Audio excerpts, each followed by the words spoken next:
Hi guys, it's Shauna with Lily Moon Studio, and I'm going to attempt to do a tutorial here to show you guys how I did my papers for my Sea of Curses journal.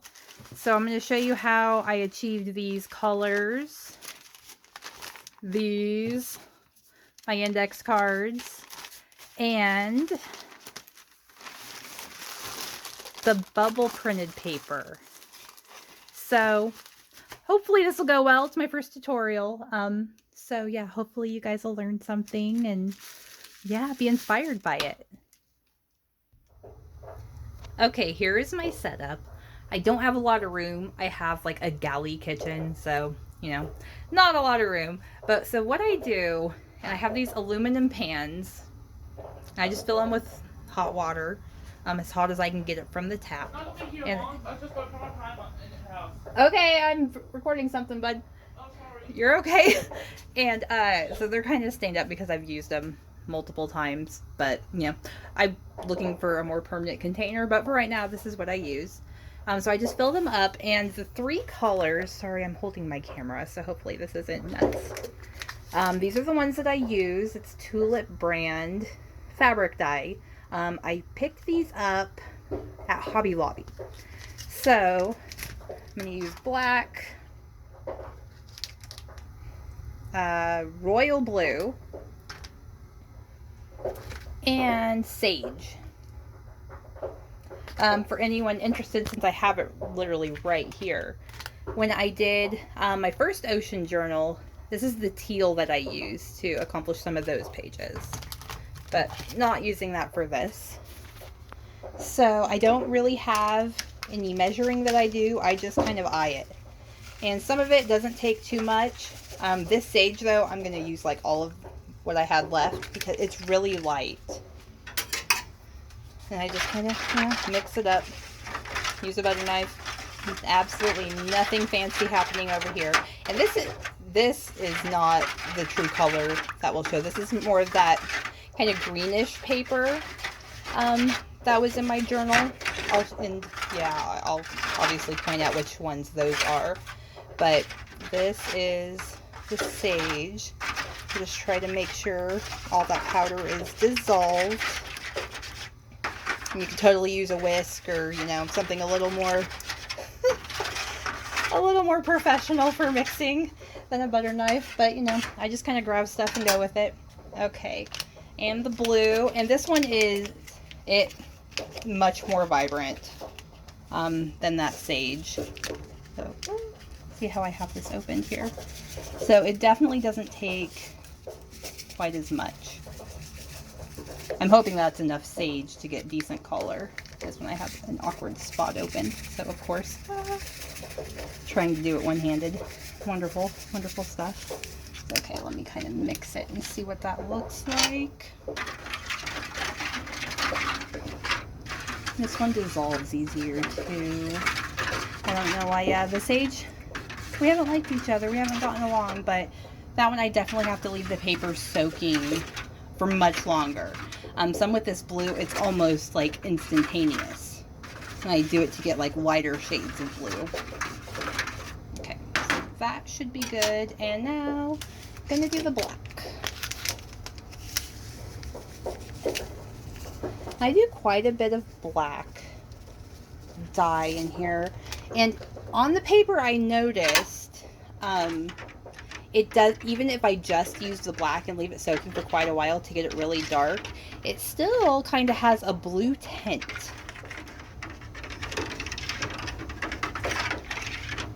So that's where I got some of those really dark pages, like the smaller lined ones and such. I use the black for that. Okay, that should be pretty good. Put it on this old beat up baking sheet. And so I'm going to use, I just use like cheap printer paper. I buy nothing fancy for this whatsoever. And I will dye like some fabrics, like some more sari silk and such that I need to make the smaller journal. Probably throw in some index cards and everything. But I do dry it in my oven to get some of that effect. And let me just grab this. I'll show you. Obviously I won't be able to do it on camera just because I don't have proper equipment to show me doing that. I just kind of have the stand for my desk. But I crumple up tinfoil and put it on my grate in my oven. I don't have a lot of drying room, and plus it gives that kind of grungy feel to it. So I'm going to go ahead and stop the video right here, and I'll pick it back up and I will show you what it's going to look like in the oven.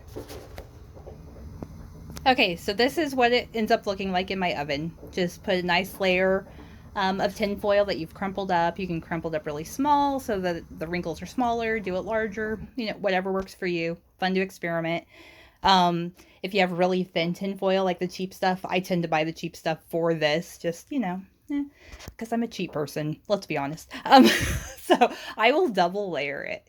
So this is double layered, just otherwise, and some people like it, and I do like it sometimes. Otherwise, you can get the lines from your grate that shows up on your paper, which, you know, sometimes it looks really good. For this, I didn't really want lines, so I went ahead and doubled everything up. And I set my oven to 250, sometimes 300 if I'm in a really big hurry, but 250 degrees Fahrenheit, for those of you not from the US.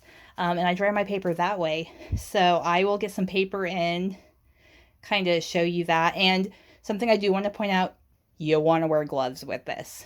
Like, I've got these. There have been times where I have not worn gloves and my hands were so stained and I ended up having to bleach them.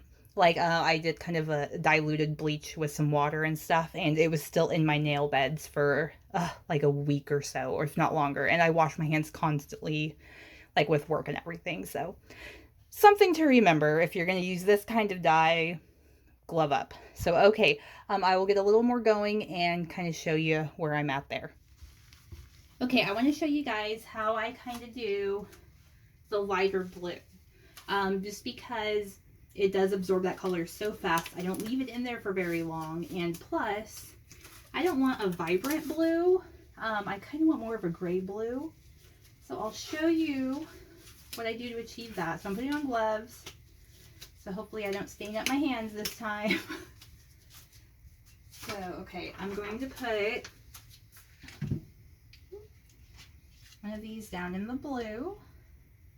And I'm going to grab second paper. I think this is just one piece of paper. I hope so. Do the same thing.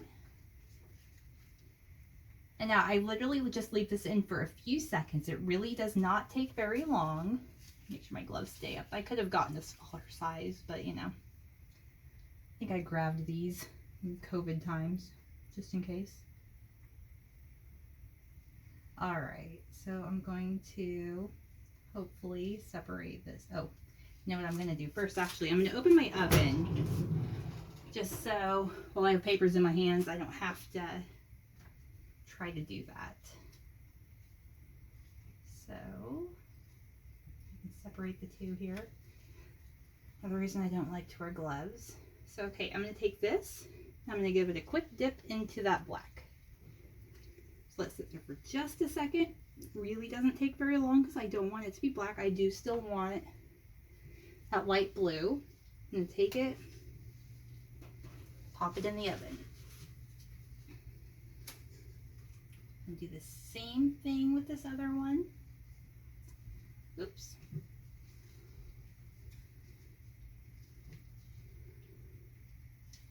And you give it a quick dip into that black.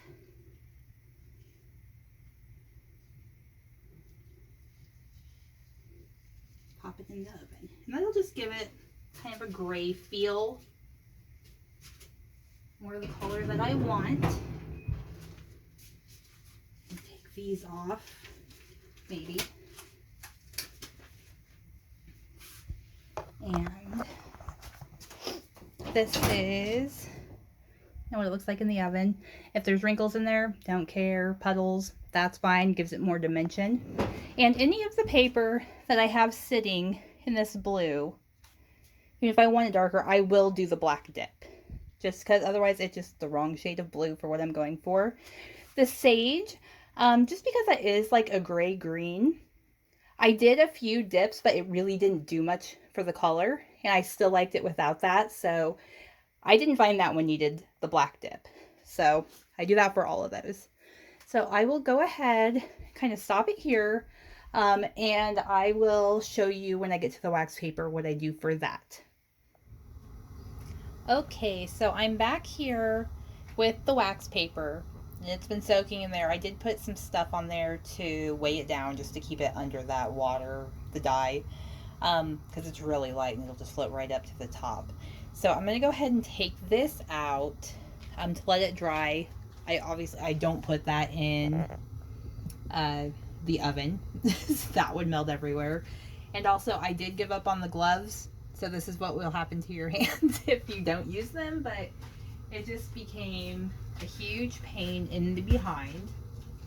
So I'm going to remove the stuff I have weighing it down and add to the splatters on my stove here. If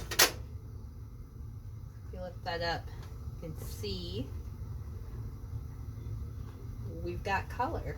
So I just have some wax paper here. Maybe I should turn that over. I don't know which side it was that I used. Oh well. Yeah, reused wax paper that I used for other things. So I'm just going to go ahead and put this on there.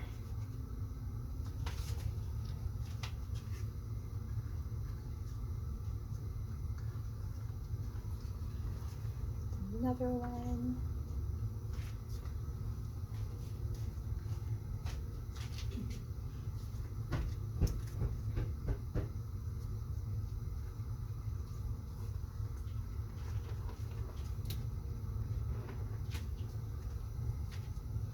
I'm making my stove nice and blue.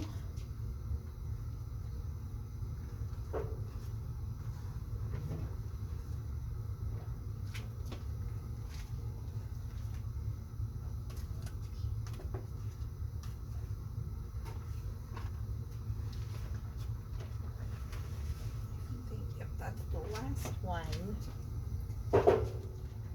And something I do with this, let me grab a couple paper towels here. So what I do, because if I don't kind of dry this, I don't know if you can see it. Let me move the camera. See the droplets on there? So they will dry, you know, with those droplet spots. And sometimes I like it like that.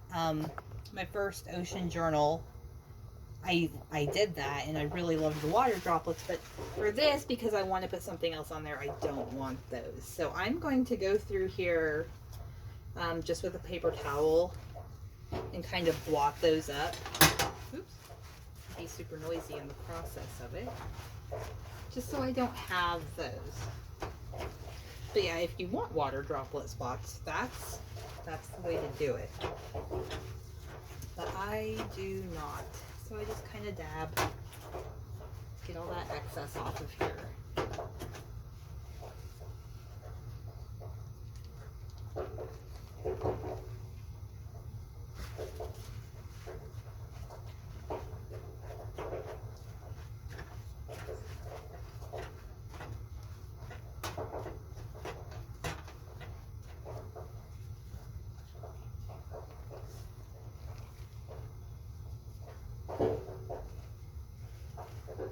Rotate that, get a little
You can totally see the knife marks. That must have been like right where they were laying. That's too funny.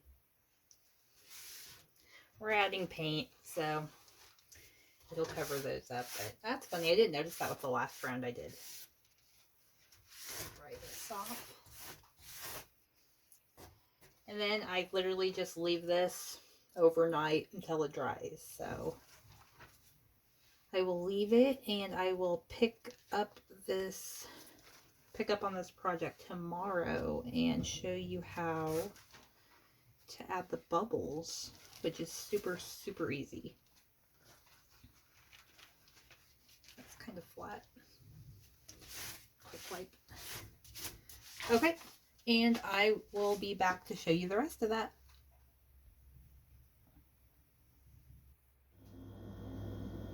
Okay, guys. So the wax paper that we dyed is all dry. So I'm going to show you how to do the bubble print on there. So what I do, I grab like a water bottle or plastic, whatever kind of bottle, and I cut the end off.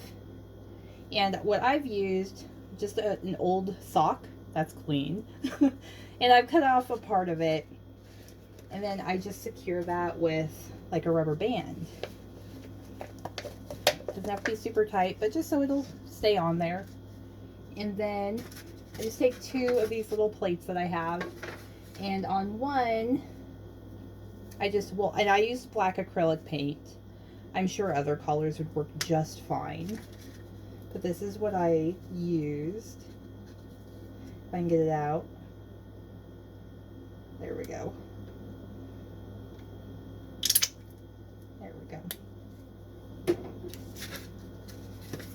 And then on this, I just put a little bit of Dawn. Just a little, don't need a whole lot. And then I'm going to water that down just a little bit. Just a little water.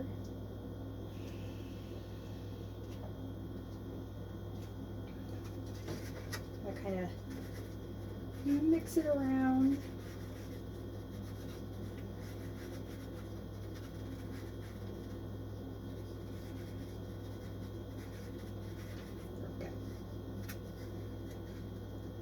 Of course, my pin's not very even. And I have a wonderful fly that came in. So, okay, on this, I do kind of get it a little wet first. I kind of swirl that around just so it's not just a big old thing. So kind of get the bottom like that. Hopefully you can see everything. I can't see what I'm recording today. After I do that, I do kind of put it back in here to water it down some. And then, okay, so you blow in the top. See those bubbles? Okay, that's kind of how I did it. Now, I do like to kind of get rid of that first initial one because it's pretty wet. Otherwise, you just kind of go around and do the bubble pattern. Might need to get a little more water.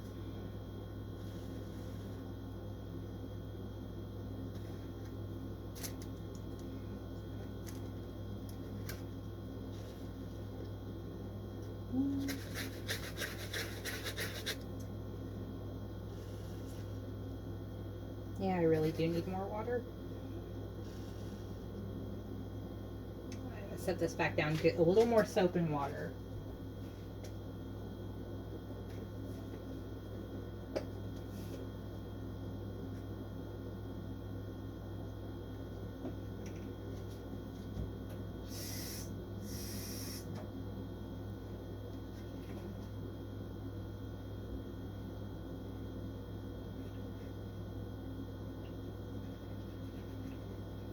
Just kind of mixing it up like I did before.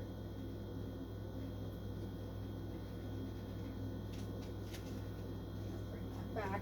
Hopefully that will work a little better. Okay.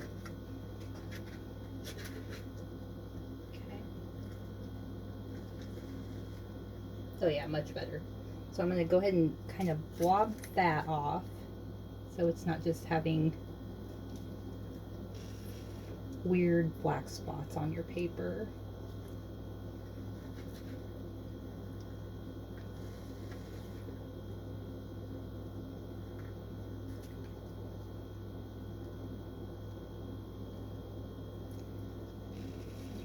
And I found dabbing kind of like this worked the best for me.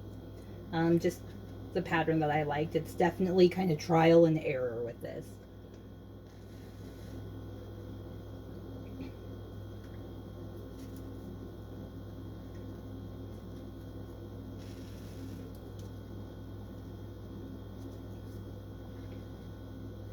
I might go ahead and get a little more paint on there. A little more water.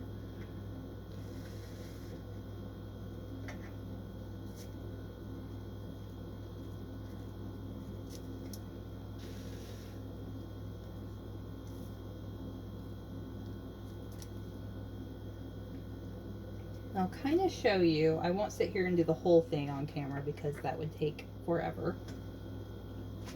Let me grab this. So here is what we're looking like. And obviously I will cover the whole paper, and when the side's dry I'll flip it over, and I did do the other side, so I will do that. But otherwise, yeah, those bubble patterns stay pretty good. I don't like to get a huge amount on there because I find it just kind of puts black blobs on the paper.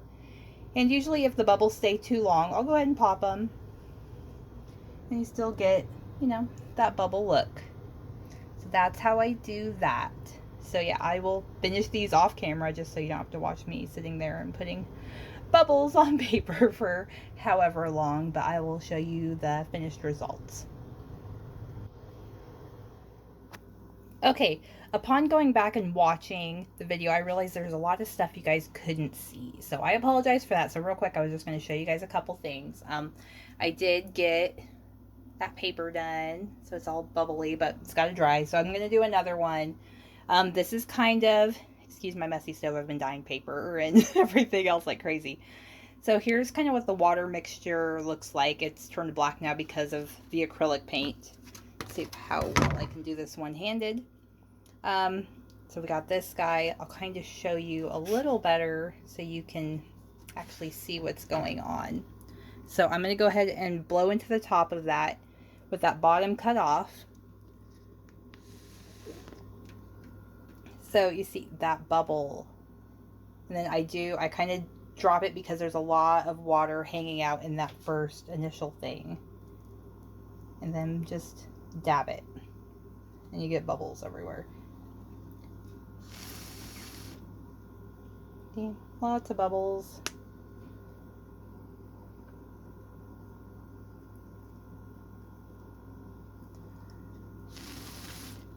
You can usually get some out of there blowing on it a few times without redipping, which is nice.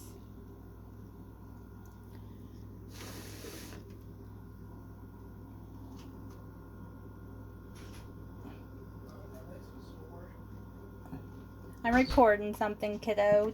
What? Said I'm recording something. I'm sorry. Nope, it's okay. I realized that I wasn't done. So that's kind of what it looks like. Yeah, being able to see that a little better because I realized I totally did it off camera. So, okay, I will finish these up and then I will be back to show you the results.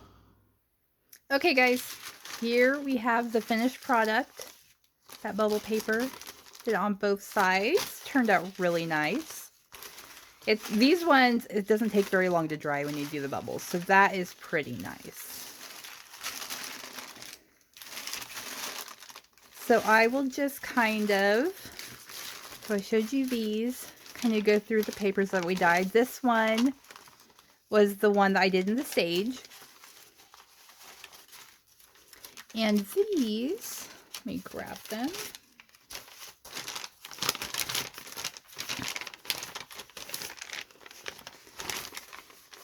These ones were some that sat in the blue for a little while longer, and then I did the black dip. Kind of nice shade variations. These ones I did just leaving the black. And it does still have that kind of bluish gray tint to it. It's actually a little bit darker than it's showing on camera, but it's pretty close. You can see all those shades.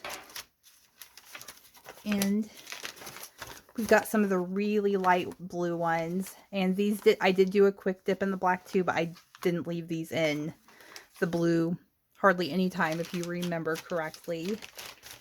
And then these I left in just a little bit longer and also did the black dip. So that's kind of the variety. These ones, obviously, I kept them in the black, so they're nice and dark. And here are the index cards. These were in the sage, and these were in black. Just kind of a nice variety of colors there. So that's going to be it. I hope you guys enjoyed it and it wasn't too horrible. Yeah, I'll see you guys next time. I'm almost finished up with the journal, so I should be posting something here pretty soon. Thanks, guys.